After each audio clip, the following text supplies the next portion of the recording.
Hi everyone, this is Kalpana from Department of Chemical Engineering, Hindustan College of Engineering and Technology.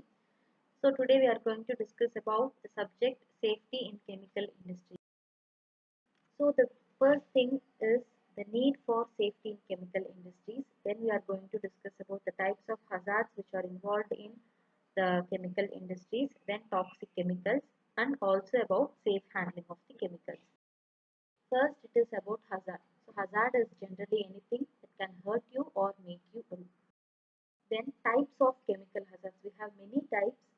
Here two hazards are listed. One is health hazard and another one is physical hazard. So hazardous chemicals can cause various health hazards. So these are the certain examples which are listed. So if we are exposed to certain hazards such as irritants like ammonia, ammonia can cause irritants, then formaldehyde, which is the basic chemical used in most of the labs, they can be very sensitive, then methanol, which can target organ effects. Then carbon monoxide, which is very toxic in nature, as we already know about it. Then chemo drugs, which can show its effect in the reproductive organs. Then benzene, which is also a carcinogen. So these are the most basic chemicals which are used in the labs and also industries, so which must be carefully handled. Then physical hazards. So hazardous chemicals can cause various physical hazards such as it can explode, or it can higher pressure can explode and it can cause serious health hazards.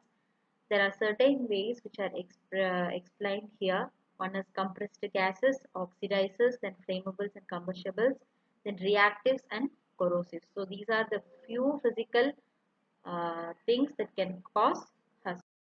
Then the most important thing is how the chemicals enter into our body. There are four main routes. One is ingestion, which is swallowing the chemical, then inhalation. So breathing is the normal and natural phenomena.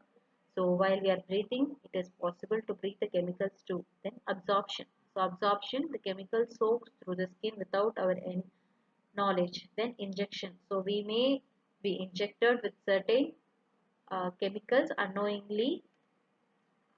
So these are the four main routes where the chemicals can enter into our body.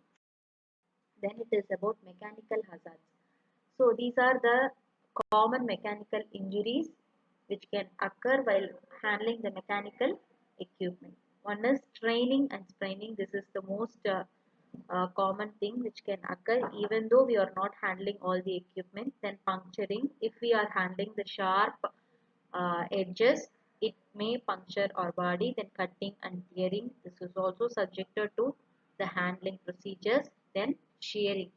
Shearing, if we are not properly equipped with that, we are not properly trained with that equipment, it may be subjected to shearing. Then crushing. So these are all the mechanical hazards which can basically occur. So we have to follow all the precautions to be. Then ergonomic hazards. So noisy work environment. So ergonomic hazard is nothing but which can cause all the discomfort to us while working. So noisy work environment, then strain on working body condition, then body position. So everything matters in the ergonomic hazards. Then noise measure. So noise hazard. So these there are various types of decibels mentioned here. So one is faintest audible sound, that is 0 decibel. Then it is quiet library, conversation, primary classroom. So it goes on. So 140 is the maximum measurable decibel. So jet aircraft is one of the example. Next, sources of toxin. It's all about toxicity. So one of the main sources is our environment, then our food, feed and water, then drugs. So these are all the sources of the toxin which may affect toxicity. How poisonous are chemicals? So their dosage also matters. The effect of any toxic chemical depends on the amount of chemical that actually enters the body. Then acute toxicity. It is nothing but the measure of how a toxic chemical is in a single dose over a short period of time. Then chronic toxicity. It is the measure of toxicity of exposure to a chemical over a long period of time. So if we are exposed to a long period or even a short period, it may have their adverse effect on our body. Then toxicology. So toxicology is a complex science which where we can study about the toxicity, that is the principle of dose and response. So environmental exposures further adds to this complexity.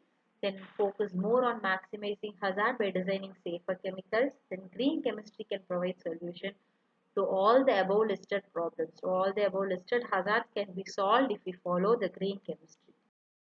So our role is nothing but, so risk is a part of everyday life, and one's decision as to acceptability of a particular risk is influenced by knowledge. We can try to increase the public's knowledge about the risk and benefits of all the things chemical. So we play a critical role in this effort, and we cannot do it without everyone's cooperation.